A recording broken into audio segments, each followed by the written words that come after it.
పల్లవరం గ్రామంలో కురసన్న అనే పేదవాడు ఉండేవాడు. పేరుకు తగ్గట్టే అతను బాగా పొట్టిగా ఉండడం వల్ల ఊళ్ళో వాళ్లంతా చీటికి మాటికి అతన్ని ఒరే పొట్టి అని పిలిచి వేళాకోళం చేసేవారు. ఇది కురసన్నకు చాలా బాధగా ఉండేది. ఏంట్రా కురసన్న, దిగులుగా కనిపిస్తున్నావు, ఏమైంది? అరే సింహాద్రి, నువ్వు అక్కడివేరా నన్ను పేరు పెట్టి పిలిచేది. మిగిలిన వాళ్ళందరూ నన్ను పొట్టోడా పొట్టోడా అని పిలుస్తున్నారు. అలా పిలిచినప్పుడల్లా ప్రాణం పోతుందిరా. అరే, నువ్వు ఇలా బాధపడుతూ కూర్చుంటే వాళ్ళు నిన్ను ఇంకా ఏడిపిస్తారు. వాళ్ళ మాటలేం పట్టించుకో, కనీసం అలా నటించు. ఎందుకంటే ఈ లోకల్లో ఏడ్చేవాళ్ళని ఓదార్చేవాళ్ళు తక్కువ, ఇంకా ఏడిపించేవాళ్లే ఎక్కువ. వాళ్ళ ఎగతాళిని పట్టించుకోకుండా నవ్వుతున్నట్టు నటించటం నువ్వు చెప్పినంత తేలిక కాదురా. ఆ అవమానం భరించే నాకు మాత్రమే తెలుసు అది అంత కట్టం. రే, కష్టాలనేవి కలకాలం ఉంటాయా? నీకు మంచి రోజులు వస్తాయిలేరా, బాధపడకు. ఏ కట్టమైనా ఈ రోజు కాకపోతే రేపైనా పోతుందనే ఆశతో బతకొచ్చు, కానీ ఈ మరుగుజ్జు రూపంతో వచ్చే బాధ మాత్రం నేను పోయే అంతవరకు అనుభవించక తప్పదు కదరా. రే, నిరాశపడకు. ఏ బాధ లేనివాడి లోకంలో ఒక్కడు కూడా ఉండడు. బాధ వెనక సంతోషం, సంతోషం వెనక బాధ, ఇవి గొలుసుకట్టుగా ఉండడమే జీవితం. నీ జీవితంలో కూడా ఏదో ఒక అద్భుతం జరిగి ఆనందం వెళ్లి విరుస్తోంది. చూస్తూ ఉండరా బాబు. ఏదో నా సంతోషం కోసం అలా చెబుతున్నావు గాని అది సాధ్యం కాదని నీకు తెలుసురా అంటూ నిట్టూర్చాడు కురసన్న. కాని ఓ బైరాగి రూపంలో ఆ అద్భుతం త్వరలోనే వచ్చింది. రే కురసన్న, ఏమైపోయావురా? 2 రోజులుగా నీకోసం తెగ వెతుకుతున్నా. ఎక్కడికెళ్ళావు? దూర బంధు ఒకరు చనిపోయాడని తెలిసి పొరుగురు వెళ్ళా. ఏమిటి విషయం? 2 రోజుల క్రితం మన ఊరికి ఎక్కడి నుంచో బైరాగి వచ్చాడురా. ఆయనకు తెలియని విద్య లేనట్టుంది. నీటి మీద నడుస్తున్నాడు, గాలిలో ఎగురుతున్నాడు, శూన్యంలో వస్తువులను సృష్టించి కనిపించిన వారందరికీ పంచిపెడుతున్నాడు. ఊరు జనమంతా ఆయనకు బ్రహ్మరథం బట్టి దేవుళ్లా కొలుస్తున్నారా. నీటి మీద నడుస్తున్నాడా?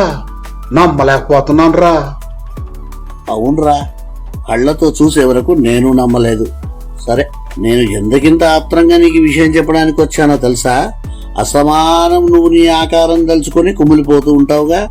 నువ్వు వెళ్ళి ఆ మహిమలున్న బైరాగిని కలుసుకుని నీ గోడు చెప్పుకుంటే ఆయన నీ సమస్యను చిటికలో తీర్చేస్తాడు అనుకుంటాను. అబ్బా, స్నేహితుడు అంటే నువ్వేరా సింహాద్రి. ఎంత మంచి మాట చెప్పావో. ఇప్పుడే ఆయన కలుసుకుంటాను.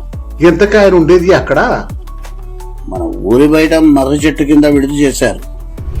కురసన్న చెప్పిందంతా ఓపిగ్గా విన్న ఆ బైరాగి, చూడు నాయనా, ఇదే లోకంతో పుట్టి సంతోషంగా జీవిస్తున్నవారు ఈ లోకంలో కోకొల్లలు. నువ్వు నీ సమస్యను చాలా ఎక్కువగా ఊహించుకొని అనవసరంగా బాధపడుతున్నావు.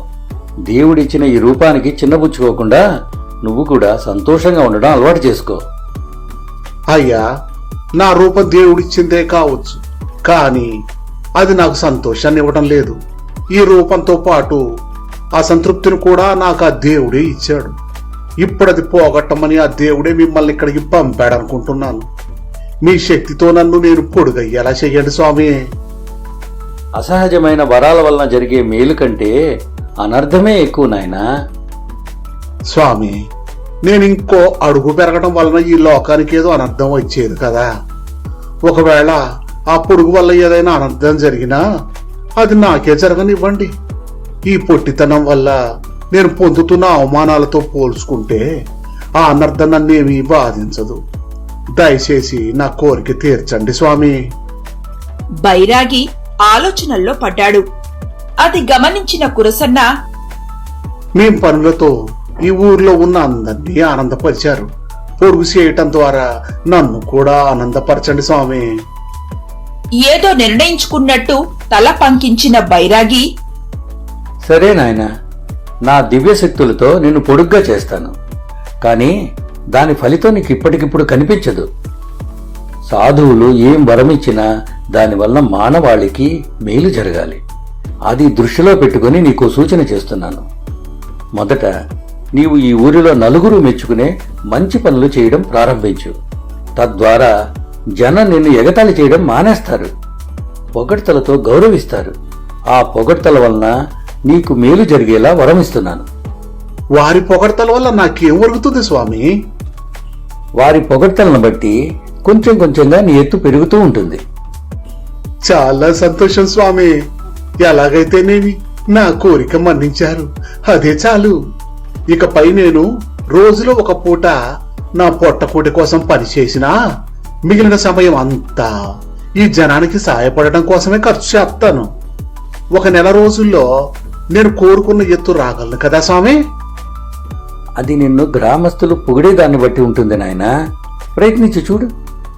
ఆ బైరాగికి మరోసారి ధన్యవాదాలు తెలుపుకొని ఆనందంగా ఊర్లోకి వెళ్ళాడు కురసన్న. ఆ రోజు అతడికి కలిగిన ఆనందం అంతా ఇంతా కాదు.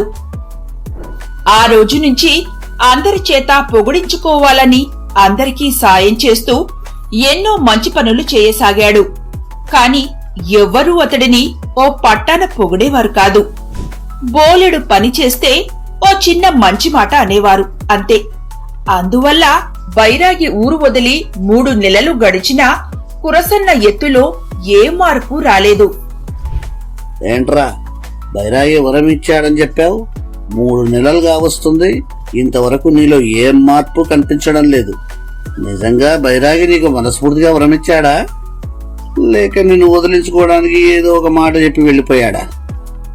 లేదు సింహాద్రి, ఇందులో ఆ బైరాగిని తప్పు పట్టేందుకు ఏమీ లేదు. నేనే ఈ ఊరి వాళ్ళు సంతృప్తి పడే రీతిలో సేవ చేయలేదేమో. ఇది ఆయన ముందే ఊహించినట్టున్నాడు. అందుకే ఆయన మరో ప్రత్యామ్నాయం కూడా చెప్పాడు. అవునా, ఏంటది? మరో 3 నెలల తర్వాత కూడా నీవు కోరుకున్న ఎత్తు పెరగకపోతే ఇదిగో ఈ రాగి పైసా తీసుకెళ్లి మీ ఇంటి పెరట్లో పాతిపెట్టు. మరుసటి రోజు దాన్ని చూడు. బహుశా అది నీ ఎత్తు పెరగడానికి ఉపయోగపడుతుంది. మరి ఆ విషయం ఇంత ఆలస్యంగా చెబుతావేరా? ఇక వెంటనే ఆయన చెప్పినట్టు చెయ్యి. అన్నట్టు పొలం పనిలో సాయం చేయడం కోసం మా మేనమామ నన్ను తన ఊరికి తీసుకెళ్తున్నాడు. నేను మళ్ళీ 10 రోజుల్లో వస్తాను. అప్పటికల్లా నువ్వు నాకు పొడుగై కనిపిస్తావని ఆశిస్తాను. వస్తానురా అంటూ అక్కడి నుంచి వెళ్లిపోయాడు సింహాద్రి. అదే రోజు రాత్రి బైరాగి ఇచ్చిన రాగి పైసాను ఇంటి పెరట్లో పాతిపెట్టి ఆ రాత్రి ఎంతో ఉత్కంఠతో గడిపాడు కురసన్న.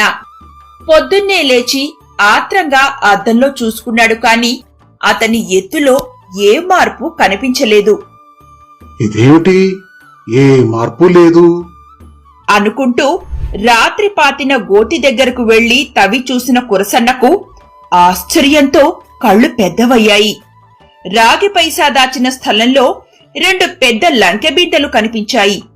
వాటి నిండా బంగారు కాసులు. ఇదేమిటి, నేను పొరుగు కోరుకుంటే ఆ బైరాగిలా ధన లాభం కలిగించాడు.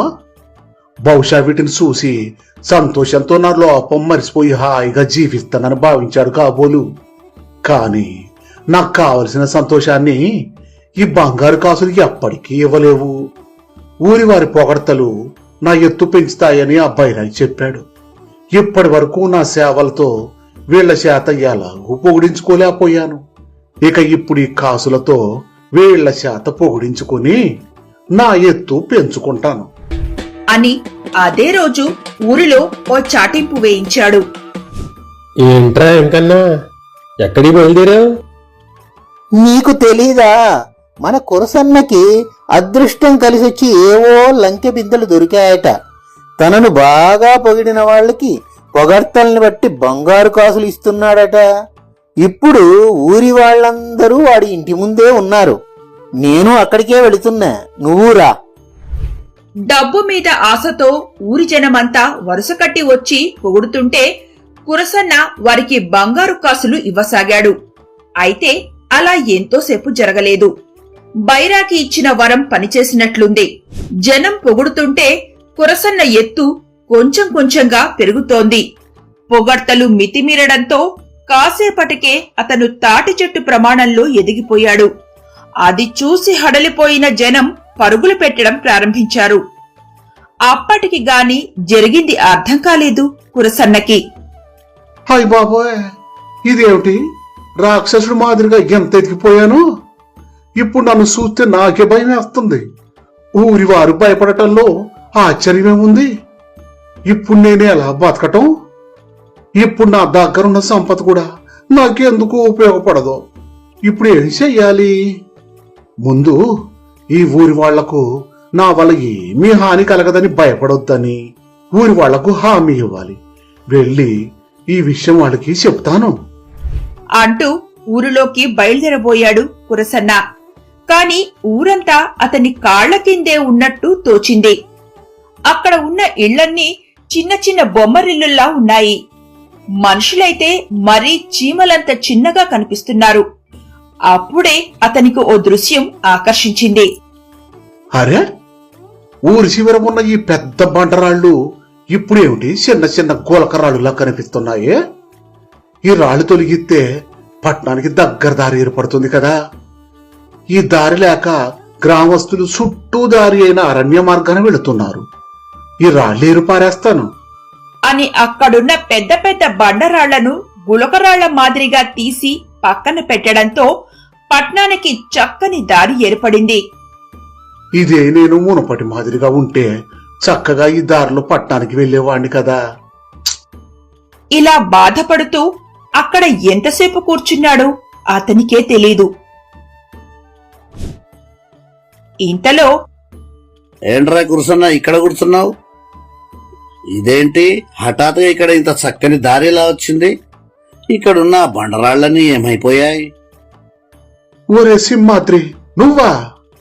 అందరూ నన్ను చూసి పారిపోయారు. నువ్వేమిటి నన్ను చూసి భయపడట్లేదో? ఎందుకు భయపడాలరా? నువ్వేమన్నా దయ్యానివా భూతానివా? కురసన్న తనని తాను చూసుకొని ఆశ్చర్యపోయాడు. తాను ఎప్పటిలాగానే పొట్టిగా ఉన్నాడు. అప్పుడు అతనికి కలిగిన ఆనందం అంతా ఇంత కాదు. జరిగినదంతా స్నేహితుడికి చెప్పి, గ్రామస్తుల పొగడత వల్ల నేను పెరిగిన ఎత్తు శాశ్వతం కాదని అర్థమైంది. పొగడతల వల్ల పెరిగిన నా ఎత్తు మళ్లీ నేను బాధపడటంతో పోయింది. నన్ను చూసి భయపడిపోతున్న గ్రామస్తులకు ఈ మాట చెప్పాలి. పదరా. ఇదంతా ఆ బైరాగి మహత్యమా? ఏదేమైనా ఇది ఒకందుకు మంచిదే. బైరాగి నీకు చాలా గొప్ప వరమిచ్చాడురా కురసన్న.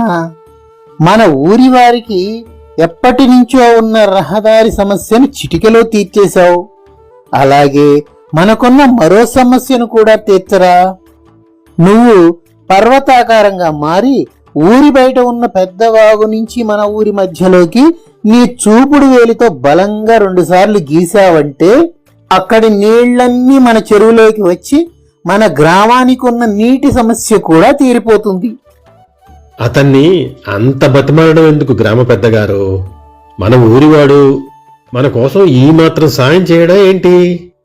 అందరూ కలిసి పొగడండి అంటూ తలా ఓ రకంగా పొగడడం ప్రారంభించేసరికి మళ్లీ అంతెత్తున ఎదిగిపోయాడు కురసన్న. ఇక గ్రామస్తుల కోరిక మేరకు వాగునీటిని గ్రామంలోకి మళ్లించాడు. ఆ తర్వాత కొద్దిసేపటికే మళ్లీ తన యథారూపానికి మారిపోయాడు. ఇప్పుడిక అందరికీ విషయం అర్థమైంది. ఇక అప్పట్నుంచి పల్లవరం గ్రామస్తులు కురసన్నను పొగిడి మహాకాయుణ్ణి చేసి భారీ పనులు చేయించుకునేవారు. కురసన్న పెద్ద చెట్లను అవలీలగా పెకిలించేవాడు.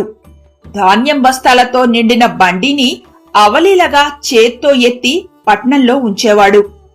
ఆ విధంగా ఆ ఊరి వారికి రవాణా వ్యయం కూడా తగ్గిపోయింది. పొగిడితే శరీరం పెరుగుతోందని అంతా కురసన్నను ఉబ్బులింగడు అనేవారు. అతడినొక వింత మనిషిగా భావించి చూడ్డానికి ఎక్కడెక్కడి నుంచో జనం వచ్చేవారు. చచ, ఈ జీవితం నాకు నచ్చటం లేదురా. అటక మీద ఆవకాయ జాడి దించడానికి కూడా 2 మాటలు పొగిడి నన్ను ఉపయోగించుకుంటున్నారు ఈ ఊరి జనం. నా రూపం ఎప్పుడు పెరుగుతుందో నాకే తెలియటం లేదు. అందువల్ల రాత్రిపూట ఇంట్లో బదులు ఊరి చివర పడుకోవాల్సి వస్తుంది. నా గడిచిన జీవితమే బాగుంది.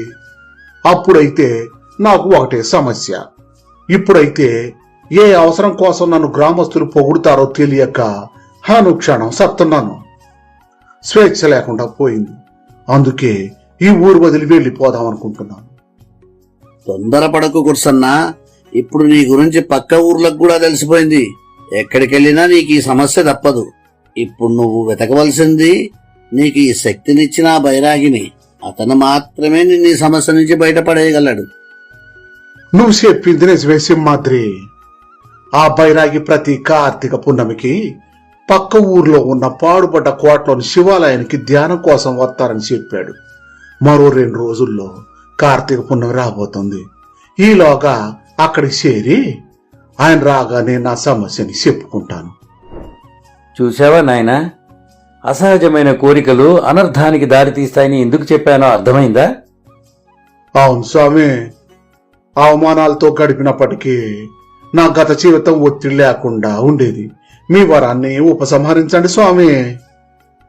అయితే నీకు ఎత్తు పెరగాలని ఆశ పోయినట్టేనా? అది నాకు చిన్నప్పటి నుంచి ఉన్న ఆశ. అది లేదని చెప్పలేను స్వామి. అన్నాడు దిగాలుగా కురసన్న. దానికి ఆ బైరాగి చిరునవ్వు నవ్వుతూ, చూడు కురసన్నా, నీ దిగులు నాకు అర్థమైంది. అదే సమయంలో నీలోని మంచితనం కూడా నాకు నచ్చింది. నీకున్న బలాన్ని ఊరికి మంచి చేయడానికి ఉపయోగించావు తప్ప నిన్ను అవమానించిన గ్రామస్తులపై కక్ష తీర్చుకోవడానికి ఉపయోగించలేదు. అది నన్ను ఆకర్షించింది. ఇప్పుడు నీకు నేను మరో వరమిస్తాను. ఇప్పుడు నువ్వు గ్రామానికి తిరిగి వెళ్ళి మునుపటిలానే నీ శక్తి కొద్దీ మంచి పనులు చేయి. ఇక మీదట ఎవరైనా నిన్ను స్వార్థబుద్ధితో కాక కృతజ్ఞతతో పొగిడితేనే నీ పొడుగు పెరుగుతుంది. ఎవరైనా నిన్ను స్వార్థబుద్ధితో పొగిడితే వారి మాటలు బంగారు కాసులుగా మారి నీ ఇంట్లో మంచం మీద రాలుతాయి అంటూ నవ్వాడు బైరాగి. కురసన్న మళ్లీ పల్లవరం చేరుకొని బైరాగి చెప్పినట్లే చేయసాగాడు. ఆ రోజు నుంచి ఎవరెంత పొగిడినా అతడు పొడుగు మారలేదు. కాని ఆ పొగడ్తల వల్ల కురసన్న వద్ద బోలెడు బంగారం చేరి ఆస్తిపరుడు మాత్రం అయ్యాడు. అంటే ఇంతకాలం ఒక్కరు కూడా నన్ను కృతజ్ఞతతో పొగడలేదన్నమాట అంటూ నిరుత్సాహపడ్డాడు కురసన్న. కాని తనలోని మంచితనాన్ని మాత్రం వదులుకోలేదు. ఈసారి తన సంపదని అపాత్రదానం చెయ్యకుండా ఊళ్ళో ఇబ్బందులు పడుతున్న వారిని ఆరా తీసి తన పేరు బయటపడకుండా వారికి రహస్యంగా సాయపడేవాడు. ఏమండి, మన ఇద్దరి కూతుళ్ల పెళ్లి చేయలేక మనకిక ఆత్మహత్యే శరణ్యం అనుకున్నాం కదా. దేవుడే పంపినట్టుగా ఎవరో బంగారు కాసుల మూటను మన ఇంటి చూరుకు వేలాడదీశారండి. అప్పులు చేసి పండించిన పంట అకాల వర్షాలతో నేలపాలైంది. తిండి గింజలు కూడా దక్కని దుర్భర స్థితిలో ఏం చేయాలో పాలుపోక విచారంగా ఉంటే ఎవరో కిటికీలోంచి కాసుల మూట విసిరారు. బయటకొచ్చి చూస్తే మనిషి జాడే లేదు. ఆ దేవుడే మా మీద దయదలిచి కరుణించాడనుకున్నాం. కురసన్న దానగుణం ఆ ఊరికే పరిమితం కాలేదు. ఎక్కడ ఏ అనాథ శరణాలయం కడుతున్నారని తెలిసినా రహస్యంగా చందాలు పంపించేవాడు. సోమరులకు తప్ప కష్టపడే ప్రతి ఒక్కరికి భుక్తికి లోటు లేకుండా సాయం అందించేవాడు. అయితే ఏ ఒక్కచోట తన పేరుడు మాత్రం బయటికి రానిచ్చేవాడు కాదు. పొగడ్తలతో తమ పని కావడం లేదని తెలిసి గ్రామస్తులు కూడా పొగడ్తలను ఆపుచేశారు. కాలచక్రం గిర్రున తిరిగి మరో సంవత్సర కాలం గడిచింది. ఈసారి బైరాగే కురసన్నను వెతుక్కుంటూ ఇంటికి వచ్చాడు. స్వామి, నాది కాని ఈ సంపదను సద్వినియోగం చేయటానికే నా జీవితకాలం సరిపోయేలా లేదు. కనుక ఇక ఈ మహిమలన్నీ కట్టిపెట్టి మళ్ళీ నా మునుపటి సాధారణ జీవితాన్ని ప్రసాదించండి స్వామి. నాయనా, స్వార్థ చింతన లేని నీ మంచితనం నన్ను అమితంగా ఆకట్టుకుంది. నీలోని ఆ మంచితనమే ఇప్పుడు నన్ను నీ వద్దకు రప్పించింది. పొగడ్తల ద్వారా పోగుబడిన ధనాన్ని నువ్వెలా ఖర్చు చేస్తావో చూద్దామనే నీకు ఆ వరాన్ని ప్రసాదించాను. దానిలో ఒక్క కాసు కూడా నీ సొంతానికి ఖర్చు చేయని నీ మంచితనానికి ముగ్ధుడనయ్యాను. ఇప్పుడిక నేనే నిన్ను స్వయంగా పొగుడుతున్నాను. తద్వారా ఇంతకుముందు నేనిచ్చిన వరప్రభావం ఇప్పుడు నీకు పూర్తిగా దక్కుతుంది. ఈ రోజు నుంచి నీవు ఆరోగ్యకరమైన ఎత్తును పొంది దాన్ని నువ్వు శాశ్వతంగా కలిగి ఉంటావు. తదాస్తు అంటూ చిరునవ్వు నవ్వాడు బైరాగి. అంతే, వెంటనే చక్కని ఎత్తుకు తగ్గ రూపంతో అందంగా మారిపోయాడు కురసన్న. ఇకపై కూడా తోటి వారి మీద ఇదే మంచితనాన్ని ప్రదర్శిస్తూ హాయిగా ఆనందంగా జీవించు నాయనా అంటూ మనస్ఫూర్తిగా దీవించి వెళ్లిపోయాడు బైరాగి. తనని తాను చూసుకున్న కురసన్నకి పట్టరాని సంతోషం కలిగింది. ఇప్పుడతని పేరు కురసన్న కాదు, ఉబ్బులింగమూ కాదు, సుందరం. సుందర రూపంతో ఉన్న అతన్ని ఊరందరూ అలానే పిలుస్తున్నారు. ఆ తర్వాత అతనికి పిల్లనివ్వడానికి ఆ గ్రామంలోని ఎంతో మంది ఐశ్వర్యవంతులు పోటీ పడినప్పటికీ అతను మాత్రం తనకు అనుకూలవతి అయిన ఓ పేదింటి అమ్మాయిని పెళ్లాడి తనకున్న సంపదతో ఇతరులకు సాయపడుతూ ఆనందంగా జీవించాడు.